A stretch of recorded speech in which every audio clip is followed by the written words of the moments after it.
Welcome to the Monday Mile edition of the Over 50 Health and Wellness Show, your quick hit of inspiration and practical advice to kickstart your week strong. Each Monday, I'll be joined by one of our Silver Edge coaches as we tackle one specific topic you might be struggling with, whether that's nutrition, fitness, mindset, or lifestyle, and we'll break it down into clear, simple, actionable tips you can start using today. And here's the best part. You can knock out this episode on your morning walk. Just lace up those sneakers, hit the pavement, and let us coach you through the first mile of the week. Okay, let's get moving. Coach Monica, welcome to the Monday Mile edition of the Over 50 Health and Wellness Show. How's it going? Thank you so much, Kevin. It's going great. How are you today? I am doing absolutely fabulous. Just over here living the dream, just practicing my healthy aging. And I've been thinking about, we talk all the time about strength training. We talk a little bit about cardio. We talk a lot about nutrition and mindset. We talk a lot about recovery and rest and stress management. But one of the things we really haven't focused on that much, at least here on the podcast platform, I know we do with our clients and our coaching programs, but we really hadn't talked a lot about the critical importance of things like balance and flexibility and mobility. I know that you kind of specialize in this, right, with your clients. So let's start the conversation here.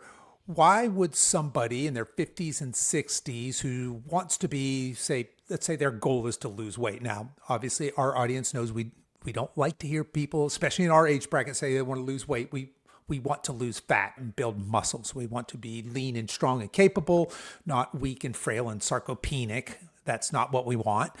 But why do I need to worry about my flexibility, my mobility, my balance at this stage of my life? Oh, Kevin, if you don't work on these things, you will lose those abilities as you get older. All of us have seen, or maybe an elderly family member who, as they get older, they're more prone to things like falls. It's because they don't have the flexibility that their legs used to. It's hard for them to pull that leg all the way up to go up a step, and then their foot hits it and then they fall. Balance is something else that as you get older, your balance tends to get off a little bit and you don't have as good a balance as you used to. Hence, again, that elderly family member or friend goes into a fall and then they break their hip and then they go into a nursing home and then it seems like it's all downhill from there. It typically is. Yeah. Yeah. So critically important for us today to start focusing on these things. And that's more so for most of us in 50s and 60s, when we talk about balance and flexibility and mobility, we want to be proactive. We want to practice these things. And so what you're saying is I can increase my balance, I can increase my flexibility, and I can increase my mobility. In other words, I can improve in these areas. So let's take an example. So you have a client who comes in. What might balance, flexibility, and mobility? What sort of things do you have people do in order to get better, say, in each one of these areas? In my balance, my mobility, my flexibility?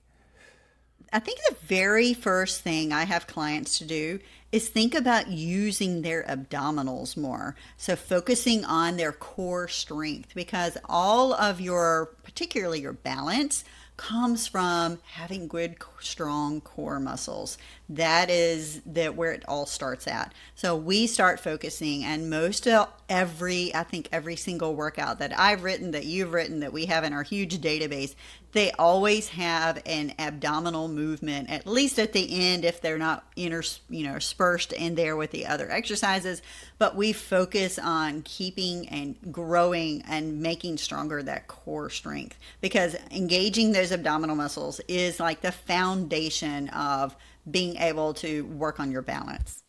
I love that you start there with core strength. That is so critical, especially as we age, and we're going to talk about improving our balance. And look, when we say core, what we're really talking about is all the musculature, basically from your chest to your hips, all the way around your body. So it's not just your ab. Often we say core and we think about our abs, the part that shows up as a six pack. And when Monica's talking about exercises for our core, yeah, a crunch or a sit-up's a great exercise, but that's not necessarily what we're talking about. So we're really big into functional exercises and functional programming for folks in our age bracket. So things like every time you do a deadlift, whether that's with dumbbells or a barbell or kettlebells, every time you do a weighted squat, we're really working core. Anytime we do, say, a bent over row, that involves your core being stabilized.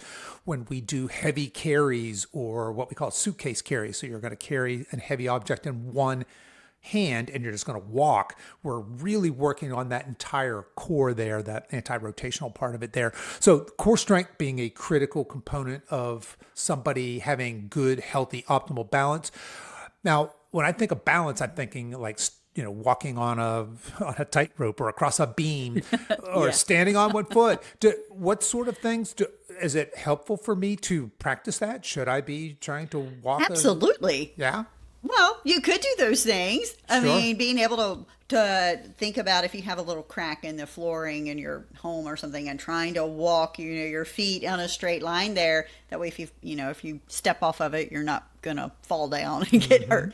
But that would be a great first step. And practicing standing on one foot and balancing. Maybe as you're standing there doing a mindless task like washing the dishes and washing the pots and pans after dinner at night, stand on one foot. And remember to engage those abdominal muscles. Right. All of those exercises that you listed are some of my very favorites for working on abdominal strength. One of my other favorite ones I would add to that list is a single leg Romanian deadlift. Absolutely. So that's where you're balancing on one leg here and you're holding a weight in the opposite arm and you're trying to touch the ground, like if you're using a kettlebell or a dumbbell with that, trying to get that dumbbell to hit or close to the ground and then stand back up again, all without putting that other foot down on the ground. So you're really having to engage your abdominal muscles, not just in the front, but on your obliques, and some of your back muscles. So around that entire core of your body to keep yourself from falling over.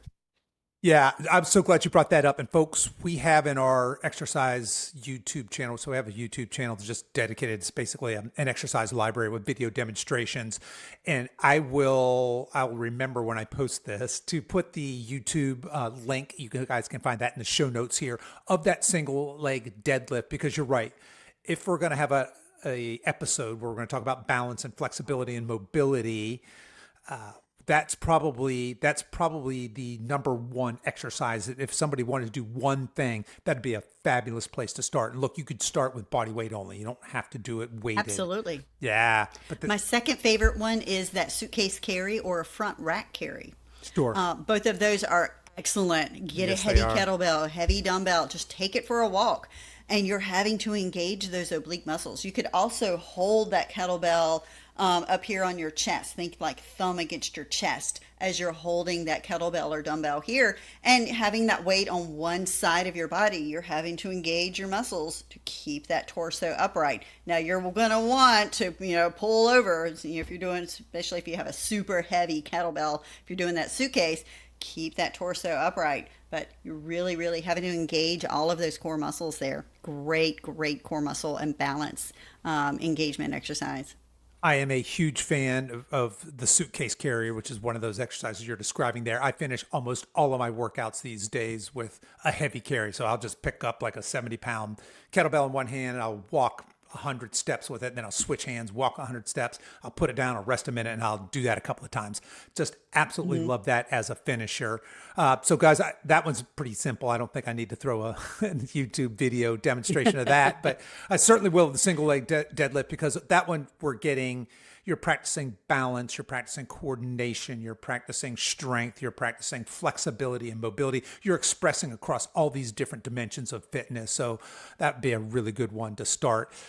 So Monica, somebody listening to this is, okay, I get it. Balance is important. I want to start to shore that up now while I'm in my 50s or 60s. So as I roll into my 70s, 80s, if I'm blessed enough to be in my 90s, I'm not somebody who's prone to falling because I just have poor balance. When it comes to flexibility and mobility, I think most people listening can understand why that would be important. But let's talk a little bit about the difference, because they really are two different things, right? We have flexibility, we have mobility. They really are. Yeah, you want to talk about that for a They're sec? kind of two sides of the same coin. They're related. They are a Yeah. little bit. They're related, but a little different. So flexibility is the way that your muscles and connective tissues can lengthen and stretch. The more flexible you are, you can stretch and move through a bigger range of motion throughout a specific joint or body part. So mobility is kind of broader. Mobility is the way you move larger parts of your body kind of overall. So flexibility is like part of mobility, but mobility also includes like joint stability, strength, coordination, control. Yeah, Kind of no, makes sense. it absolutely does. And the way I like to think of it in my mind is flexibility. So if you were to lay down on the floor and a partner is going to take one leg, you're going to keep your leg straight, you're laying on the floor, your partner's going to pick up your foot and they're just going to gently pull it and push it up as high as it'll go. That range of motion is your flexibility. Your ability to do that without your partner is mobility. So mobility That's includes, a great way. right? Yeah. It's how much control and strength do you have through that range of motion versus flexibility is just how far will it go? How far can I push this before either it's painful or it just stops? So both are important. We want both of those we certainly want to have strength and control through full range of motions. We talk all the time about you should be able to squat to full depth. So that by full depth, that means that hip crease even or below your knees. In fact, you should be able to do a deep squat. Unfortunately, most people in our age bracket, heck, most adults, period, lose that capability. But that's an Yes, they expression do. of mobility there. Your ability not only to get into that squat, but then to stand up powerfully from that squat. So that's how you might think about mobility. Now, I love mobility where I most often practice mobility. If I'm tight somewhere, I'm here in my home office, I got a little yoga mat over there and I'll do some mobility moves or maybe even some flexibility moves. But I love having mobility in my warm up before I do my strength training workouts or before I do any workout really. So do you have some favorite mobility moves that you like to program or you like to do yourself?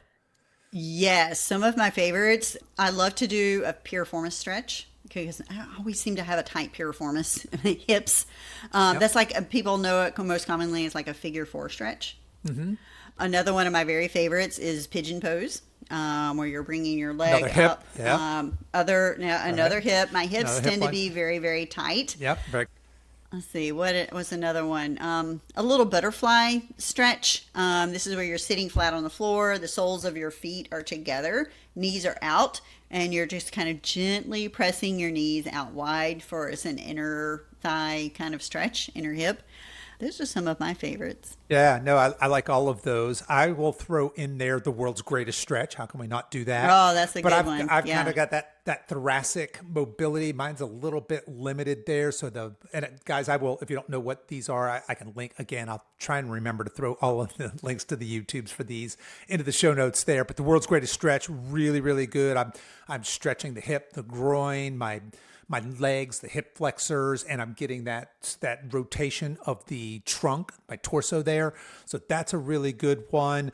I'll just, as long as I'm talking about, because I've got this, like I said, my thoracic mobilities, I've been thinking about that late, but windmills where you're just standing kind of in that sumo stance with Those your are really good. legs out wide. Yeah, because now I'm starting to express also some shoulder mobility as well as some thoracic and hip mobility.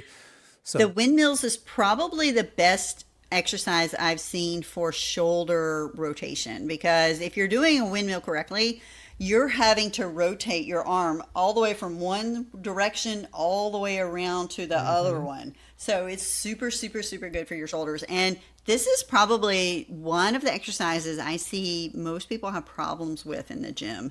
When we put this into a warm up or a cool down, I'm looking over there and oh my gosh, these people Yeah. look Yeah. like scarecrows trying to do these windmills. Yeah. So that's a really good one. another good one for you guys to practice. Alrighty, so I think we're going to leave it there for this Monday. Give you guys some ideas about increasing your balance. I love the idea, just the tip of stand on one foot. So I've got a standing desk. I'm sitting right now, but this desk rises up.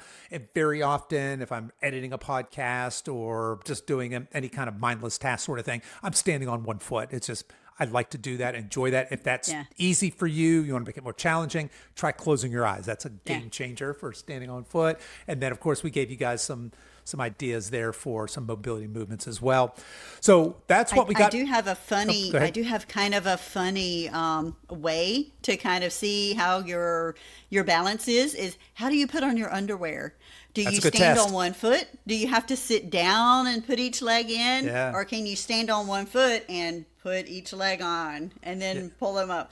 So it's kind of a funny way to do it, but So there's your challenge, folks. I had forgotten that is because we're talking about balance. So clearly that requires balance, coordination. It requires flexibility. It requires mobility.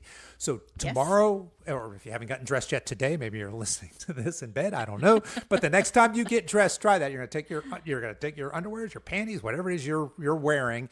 And standing up, you're going to put one leg in, and then you're going to put the other leg in. You should have that balance. You should have that flexibility. You should have that mobility. And if you don't, that's fine. Meet yourself with love and grace where you are. But that's your opportunity then for growth, to get to where you have the balance, the coordination, and the mobility to perform that very, very simple daily task. So, yeah, I'm glad you brought that one up.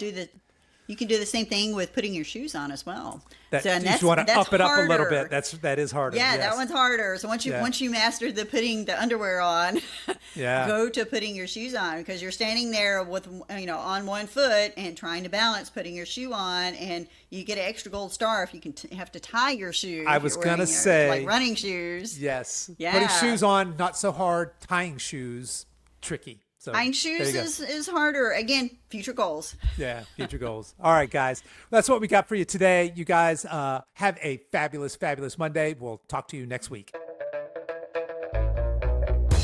Okay, folks, that is your Monday Mile for this week. Quick, simple, and packed with power. If you found this helpful, be sure to share it with a friend who's walking their own path to better health. And hey, don't forget to tune in this Wednesday for our full-length episode of the Over 50 Health and Wellness Show. Until then, keep walking, stay consistent, and as always, stay strong.